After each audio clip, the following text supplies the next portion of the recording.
Assalamualaikum warahmatullahi wabarakatuh. Pertemuan kali ini kita membahas tentang limit. Langsung saja kita membahas di sini limit fungsi di satu titik. Ya, di sini ada pengertian limit secara intuisi. Perhatikan ya, di sini ada fx sama dengan x kuadrat dikurangi 1 dibagi x dikurangi 1. Nah, di sini ada fungsi di atas tidak terdefinisi di x sama dengan 1. Karena di titik tersebut fx berbentuk 0 dibagi 0. Tapi masih bisa ditanyakan berapa nilai fx jika x mendekati 1. Nah, kemudian di sini dengan bantuan kalkulator dapat diperoleh nilai fx bila x mendekati 1. Seperti pada tabel berikut ini yang di bawah ya.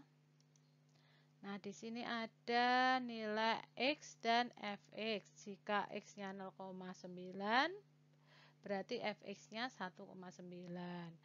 Jika x-nya 0,99, sehingga fx-nya 1,99. Sampai jika x-nya nilainya 1,1, sehingga fx-nya bernilai 2,1. Seperti itu. Ini ada secara grafik. Kita tentukan nilai di sini, nilai fx-nya di titik y, nilai x-nya di titik x. Kemudian nilai di sini ada 1,2. Nah, kemudian dari tabel dan grafik di samping terlihat bahwa fx mendekati 2 jika x mendekati 1. Secara matematis dapat dituliskan sebagai berikut. Nah, ini diperhatikan ya. Limit x kuadrat dikurangi 1 dibagi x dikurangi 1, x mendekati 1 itu sama dengan 2. Nah, di sini bisa dibaca limit dari x kuadrat dikurangi 1 dibagi x dikurangi 1 untuk x mendekati 1 adalah 2. Itu cara pembacaan. Nah, kemudian sehingga definisi limit secara intuisi untuk mengatakan bahwa limit fx, x mendekati c sama dengan L. Nah, ini berarti bahwa bila mana x dekat tetapi berlainan dengan c, maka fx dekat dengan L. Nah, kemudian di sini contohnya, Bu Ari memiliki contoh yang pertama, limit 3x ditambah 5, x mendekati 1. X-nya diganti 1. Yuk, 3 dikali 1, 3 ditambah 5 sama dengan 8.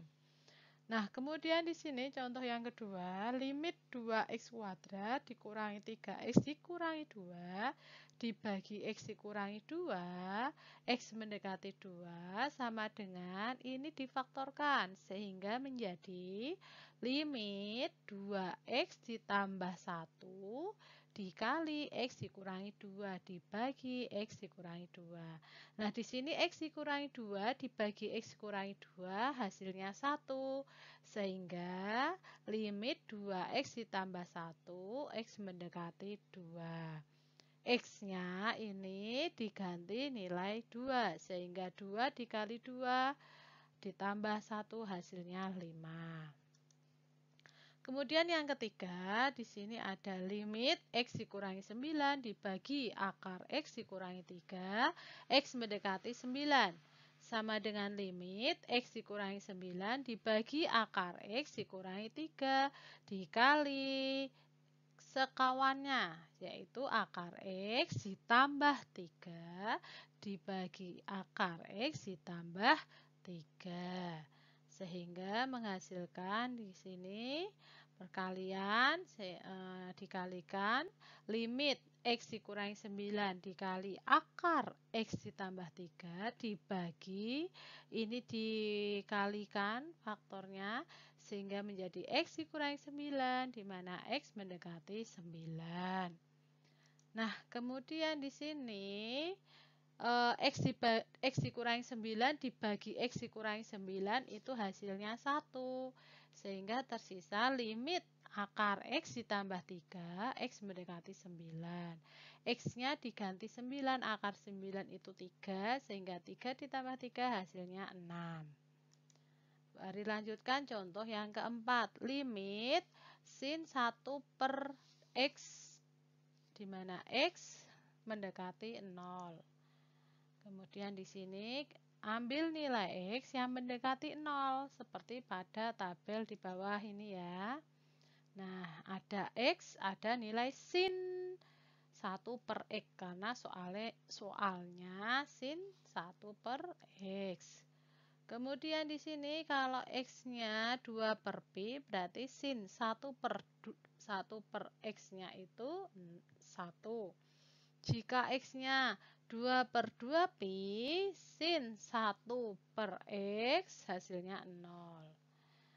Kemudian di sini jika X-nya 2 per 3 Pi, sin 1 per X-nya hasilnya negatif 1. Kemudian jika X-nya 2 per 4 Pi, hasil sin 1 per X hasilnya 0. Kalau misalkan X-nya ganti 0, berarti sin 1 per X hasilnya berapa? Ya. Nah, di sini dari tabel terlihat bahwa bila X menuju 0, sin 1 per X tidak menuju ke 1 nilai tertentu, sehingga limitnya tidak ada. Seperti itu ya. Kemudian di sini definisi yang terakhir yaitu definisi limit. Di sini ada limit fx, x mendekati c sama dengan L, jika untuk setiap epsilon positif terdapat delta positif. Sehingga nilai mutlak x dikurangi c lebih kecil dari delta, lebih besar dari 0. Ekivalen nilai mutlak fx dikurangi L lebih kecil dari epsilon. Nah, seperti ini ya penggambaran jika untuk setiap epsilon itu positif seperti ini, C-nya dengan L-nya berhubungannya. Kemudian jika terdapat deltanya yang positif, sedemikian sehingga terdapat delta masing A ke kiri, ke kanan. Kemudian di sini ada jika nilai mutlak X dikurangi C lebih kecil delta, lebih besar 0. Grafiknya seperti ini penggambarannya. Dan yang terakhir, di sini ada jika nilai mutlak Fx dikurangi L lebih kecil dari epsilon. Sehingga di L ini, di Y ini, sumbu Y ini terdapat L dikurangi epsilon dan L ditambah epsilon. Oke, cukup dari pertemuan Bu Ari. Wassalamualaikum warahmatullahi wabarakatuh.